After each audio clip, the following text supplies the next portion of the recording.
one significant downside of culture assimilation is the loss of culture identity. When an individual is pressured to conform to the mainstream norms and abandon their culture heritage, they may experience feelings of disconnection, alienation from their own identity and community.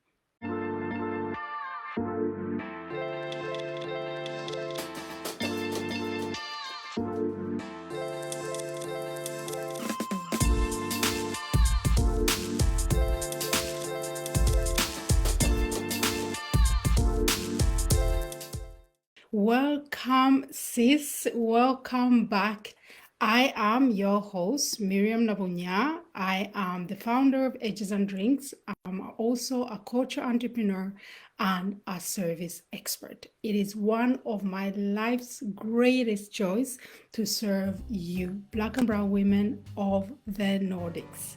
So you are up for a treat, because if it's your first time here, we are just about to go into a topic that is very common to us. Maybe you don't have the wording for it, maybe you haven't heard about it before, but I can bet you have been practicing it without being sure that that was what you were doing. So today we are talking about assimilation. Assimilation, specifically cultural assimilation.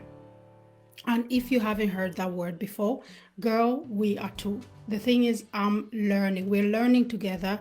This is the month of Afro-Nordic women. We are amplifying and spotlighting our sheroes, our change makers, the women that are paving the way, that are through their experiences, through their expertise, and their activism, they're moving the needle forward for the betterment of our existence in the Nordic region in a predominantly white society. So we are uplifting them.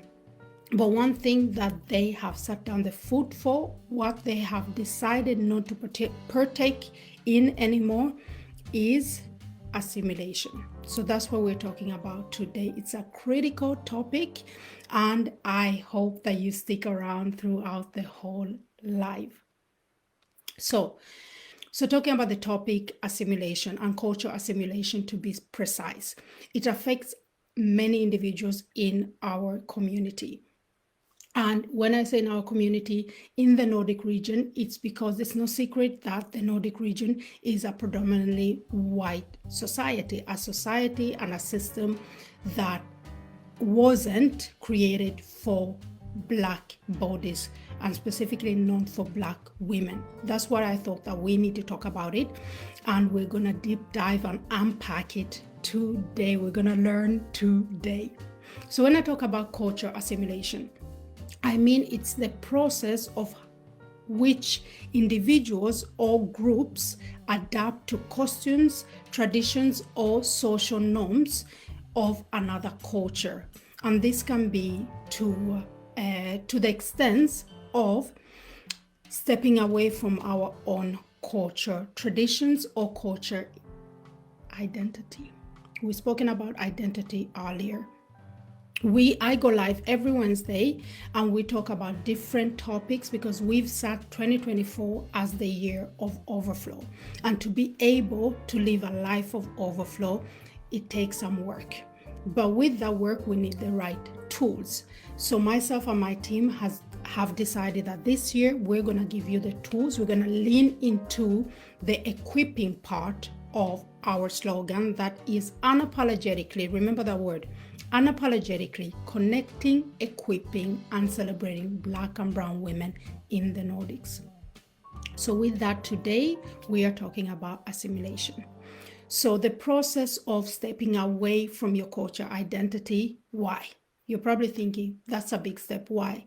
Because you try to fit in, you try to be accepted, you try to just live a life, a pleasant and maybe peaceful life, just like the majority. But the thing is, you are not part of the majority. You don't look like the majority. So you try to adapt to it. You try to not only learn the language, but you try to also really lean into the culture, you lean into the norms, what is shown to you, what is accepted in the society that you live in. So with when we talk about cultural assimilation, we are also talking about, like, it gets very much confused between integrating and assimilating. Those are two different things. You can integrate into a new nation or a new culture without letting go of your own culture. But many of us, when we don't know the language for this kind of processes, this kind of way of living, this kind of way of being, we just try to find what's modeled to us to fit in. So with culture assimilation, it has significant challenges, withdrawals or drawbacks, and particularly for the marginalized community. That's why I wanted to bring it up here. And with Edges and Drinks, when we say unapologetically, this is exactly what we mean. Be you, show up as you are in the community that you live, in the society that you live, just as you are, because you don't need to choose one or the other. You can be both at the same time. So that's why we always lean into the fact that we want Black and brown women in the Nordics to be unapologetically themselves. So Black and brown women in the Nordics, culture assimilation can have profound negative effects on the sense of identity, on our sense of self-worth, and on our well-being. In Edges and Drinks, we focus, our sole focus in all that we do is Black female well-being. When we share tools, the people we invite into this safe space, they come to give us tools and strategies in how we can be unapologetically ourselves. Because when you are yourself, when you lean into your true identity, your truth, you can live a life of overflow. You can live a life of more, because we are made for more, sis. We are made for more. So I'm gonna share 5 key toxicities that we need to address when it comes to culture assimilation. Let's get started. When you practice culture assimilation, or when you are assimilating, you can risk to lose your culture identity. Because one significant downside of culture assimilation is the loss of culture identity. When an individual is pressured to conform to the mainstream norms and abandon their culture heritage, they may experience feelings of disconnection, alienation from their own identity and community. You distance yourself from what reminds you of who you are, because you don't want to be in the otherness category. You just want to be just like everybody else. You just want to be accepted. But if you lean too deep into that without the right guidance, without the right strategies, without even understanding that this is what you're doing, you can lose your culture identity. And a second point that is very important, that I've myself have experienced firsthand, but also seen in other people that look like me, is internalized racism. I know it's deep. I know it's big words, but we need to address this. So with culture assimilation, it can perpetuate internalized racism, where us as individuals from a marginalized background, we may start to internalize negative stereotypes. African time, stingy, all of this bias that's put on Black people. And this comes from way back in our history, from the days of slavery, from the days of the heaviest oppression. And these stereotypes and beliefs become the way we show up in society. An example, I used to work in one of, at that time, the biggest stages in Oslo. And I used to work with this beautiful Sudanese brother. And I asked him about what was his favorite meal to prepare in his household, because food, I'm a foodie. Talking about food is a connection. It's a very simple connection to, regardless of what ethnicity, food can connect people because we all eat. So I asked him, what is your favorite dish to make in your house? And then he said, like fish cakes and potatoes and melted butter, which is okay if that's what you prefer. But what followed is what shook me, and also what made me understand which state of mind he was in. He said, yeah, that's my favorite dish because, African food is so messy, and you as Africans, you eat so messy. It's just so distasteful to what you're eating. I know it's deep. I know it's very harsh, but this is what internalized racism can be. You start stepping away from your culture heritage, you start stepping away from your culture identity, and you just don't want to have anything to do with that. You fall into the bias. That's why this topic is so critical, and this is why we have to talk about this. So that's point number 2 of the key toxic repercussions of assimilating, and especially cultural acting or living a life of cultural assimilation. Number 3, erasure of culture heritage. What I mean with that is culture assimilation often results in erasure of culture heritage, as an individual may prioritize assimilation or preserving their unique culture traditions and practices. You choose to step away from that because yet again they are reminding you of the otherness, the box that you don't want to be in. And the loss of culture heritage is not only diminishing the richness and the diversity of our society, but it also contributes to marginalization of minority cultures. This is why certain cultures are much more promoted. Certain cultures are much more associated to acceptance or a higher class than another culture. So with assimilating your own culture, with assimilating from your own culture identity, you add to erasing a culture heritage. You add to removing the richness of our society, the diversity of a society. And what is a society if everything is the same? Take your time. You see what I mean though? You see what I mean? Write me in the comments if you had anything to add to it, or if I'm hitting the nail on its head. That was the third thing, the third key of the toxicity of practicing culture assimilation. The fourth, the barriers to success. With that, I mean Black and brown women who face pressure to assimilate may encounter barriers of success in education, employment, or areas of life.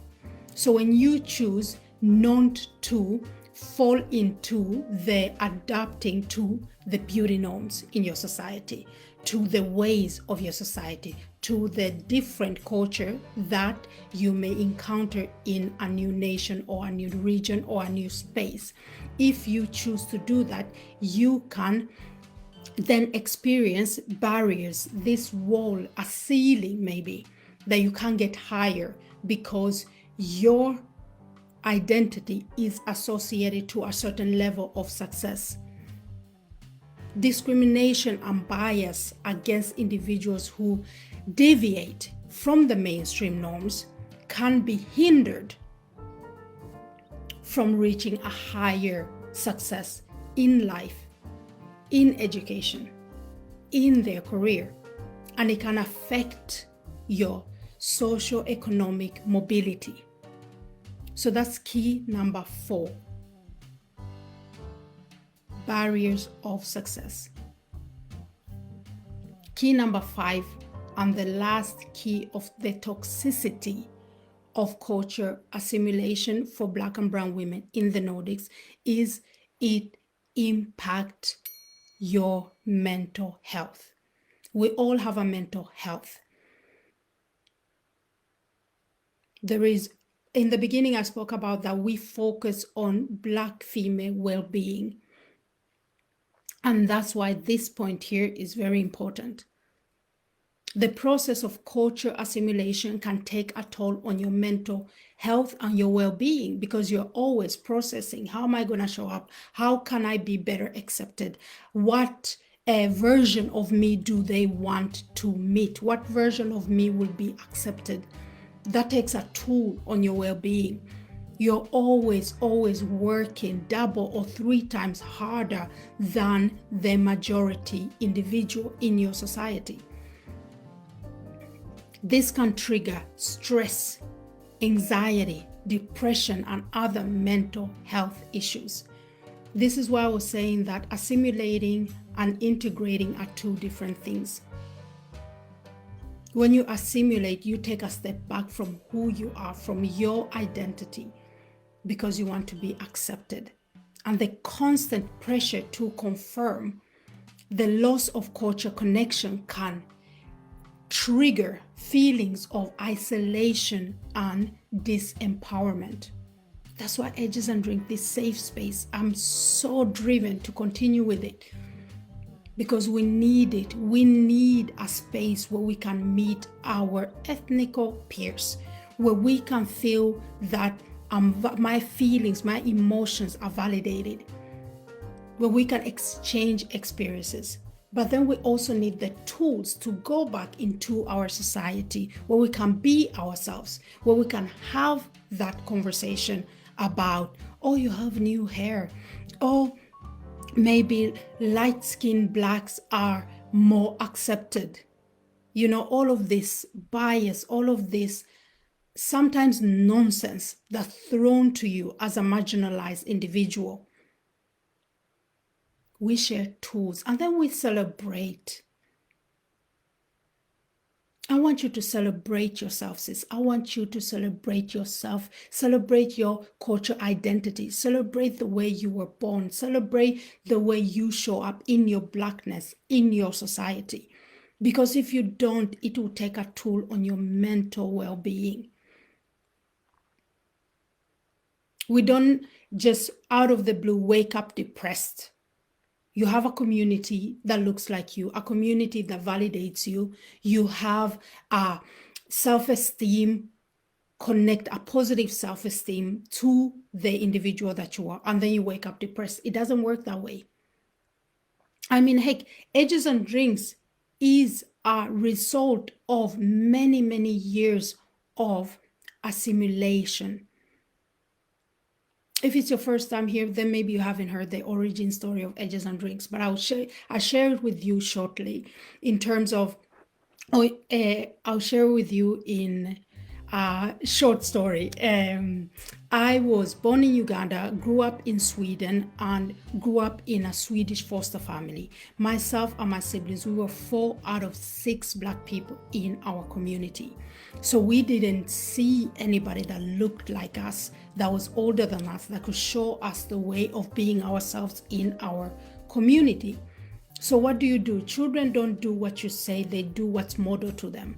So we saw, everything we saw around us was white norms, the Swedish culture. And without even understanding it, I tried to adapt to that. I tried to leave the Ugandan, the Black Ugandan part of me behind. I bleached my skin, I bleached my hair, I practiced in different hairstyles. I mean, I could put on a weave with so much glue as long as my hair looked as flat and straight as Erin's or Therese's hair. And that led to my hairline moving backwards, a massive hair loss. So when it hit me at the age of 25 how toxic this was, I made a choice to get to know myself, to get to know the Miriam that I wanted to be, the Miriam that I deep down felt that I was. I started shaving my hair to grow out healthy, strong roots. And I told my friends, when my hair grows back, we're going to have a party. We're going to have a gathering of other Black women that might share the same experience, that would understand my journey. And we're going to call the gathering Edges and Drinks.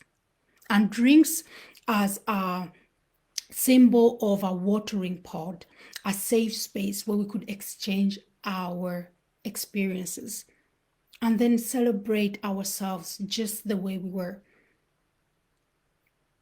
So when I say that maybe you don't have the wording for this, don't understand, or you do understand what I mean when I break down what culture assimilation is. Maybe you just haven't known that that's what it's called. But I think that when you are a marginalized individual in a predominantly white space, or a space where you are a minority, you make small changes. That's how they start out, small changes, just to be accepted, just to fit in, just to be one of the mass. And surely but surely you find yourself being a character that you don't even recognize, that doesn't resonate with who you are. This is why I wanted to bring this up. Assimilating, culture assimilation is so toxic. And I believe that us as Black and brown women, we partake in it, maybe not because we want to, but because we have to. We're trying to survive. And gone are the days of just surviving.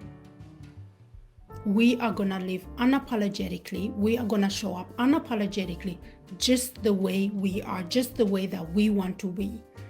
Wear your crown, wear it kinky and fluffy and broad. Wear your wig just the way you want it, not because it's what is going to be accepted, but because you think it looks good. Wear your melanin skin. Don't try to make it lighter, because light-skinned blacks are much more digestible. I know I'm straight on the point. I know this sounds very harsh, but I think that this resonates with you. I think that you can remember a time or even a conversation where you felt this, or you've heard this, or you've emotionally touched on the repercussions of assimilating. It's essential to recognize and address these toxicities of culture assimilation for Black and brown women in the Nordics, because this is how we're going to thrive. This is how we're going to be moving forward. I spoke about that this month is the month of Afro-Nordic women, and we're spotlighting the change makers, the women that are changing the narrative, meaning changing the narrative that we are no longer assimilating. We are no longer changing ourselves, leaving our culture behind just to be accepted, just to survive. That's done. We're done with that. So by fostering a more inclusive and culturally affirming society, we can create a world where everybody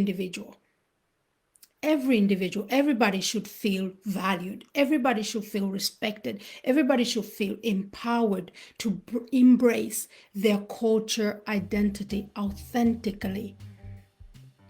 It doesn't matter if it's Miriam Nabunya from Katikamu living in Uppsala, living in Oslo, living in Helsinki, living in Copenhagen. I should still be able to show up the way I am. Okay, so let me just summarize the 5 toxicities of culture assimilation. Number 1 was loss of culture identity. Letting go of your culture identity to the level that when you look back, you've been trading water for so long because you want to fit in, you want to be accepted, you want to look like the beauty norms of the society that you live in. You wake up and you don't even remember when you last felt like yourself. Letting go of your culture identity. Number 2, internalize racism. Starting falling for the bias about people that look like you. Starting even joking. It can start out as a joke, but slowly but surely you develop a sense of not wanting to be around those who look like you, not wanting to listen to that music, not wanting to be associated with other blacks, other brown people, because they are like that. They can't keep time. They eat messy. Their food smells. You fall into the parameters of otherness. Number 3, erasure of culture heritage. The word is full of richness, and with that I mean different cultures, different heritages. This is what makes us so strong as a people. But when you choose to let go of yours because somebody else's is much more important or much more accepted where you live, you let go, you erase a culture richness and diverse society that can just add to the society that you live in, that, remember, wasn't created for you, but you're here now. Let's adjust it. Let's add to it. Not let go of yours because this one has a broader space. This one is much more digested. So number 3 of the toxicities of practicing assimilation, practicing the process of culture assimilation, is erasure of culture heritage. And number 4, barriers of success. And that is yet a bias. That is yet norms that have been built up, that because if you are black, you won't be able to do that well. If you are black, you won't be respected like that. Let's change the narrative. Don't ask for permission. Remember, unapologetically connecting, equipping, celebrating black and brown women in the Nordics, giving tools for you to show up unapologetically, giving strategies for you to show up as your true self. I know you can be afraid for your income because this can affect your socioeconomic mobility. But together, this is why I say that the work that we do and the practices, the strategies that we share, you're not going to do them alone. We're together in this. Sis. Gone are the days of isolation. Gone are the days of suffering alone. Gone are the days of just surviving. And number 5, and the last key to toxicities of practicing assimilation or culture assimilation, is this will impact your mental well-being, your mental health, because the longer you continue to trade water, the longer you continue to adjusting to what will be what will be digested, what will be accepted in the society where you are one of few, it will take a toll on your well-being. It will trigger stress. It will trigger anxiety, depression, and other mental health issues. That's just how the human body works. So sis, I hope this helps you to feel empowered, to feel less alone, and for you to lift your head and say, I'm done. I'm done. And when we talk about change makers on our sheroes, yesterday I had the full pleasure of meeting one of them, Lola Akimede Orchestra, that wrote the book In Every Mirror She's Black, that wrote the book Logom, that wrote the book everything is not enough. So it was the book launch of her book, Everything is Not Enough. She writes fiction stories about Black women in the Nordics, in Sweden. And what she said yesterday, something that stuck with me, was that whatever you do, everything is not enough. Whatever adjustment that you do, whatever straightening of hair that you do, whatever complexion you choose to reach from your natural complexion, bleaching, putting makeup on to be accepted, it will never, ever be enough. So choose to be enough, just as you are, dark as you are, light skin brown as you are, kinky hair as you are. Choose to be enough, and the rest have to adjust to you. So that's it. That's it. And like I've said before, and I'll say it again, one of my greatest joys is to serve you, Black and brown women in the Nordics. Because we are no longer going to stay in our own corners, isolated, feeling alone, feeling that we're the only ones. There is many more of us.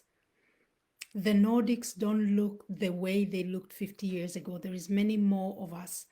And we are no longer asking for permission. We are going to show up unapologetically as ourselves. We're going to connect. We're going to celebrate us. And we're going to stay here and happy. No longer surviving. We're going to thrive. I like that. We're here to thrive because that's our right as well. Just as the majority, we are going to thrive. And I hope that this has empowered you in understanding your ways, empowered you to show up the way you want to show up, to be yourself, not needing to let go of something to gain something else. You can have both cultures. You can be well integrated into the Nordic system, into the Nordic society without letting go of your culture identity, your culture heritage, your culture way. So that's it. Thank you for tuning in. Remember to drink your water, mind your business, and guard your peace. Now, bye.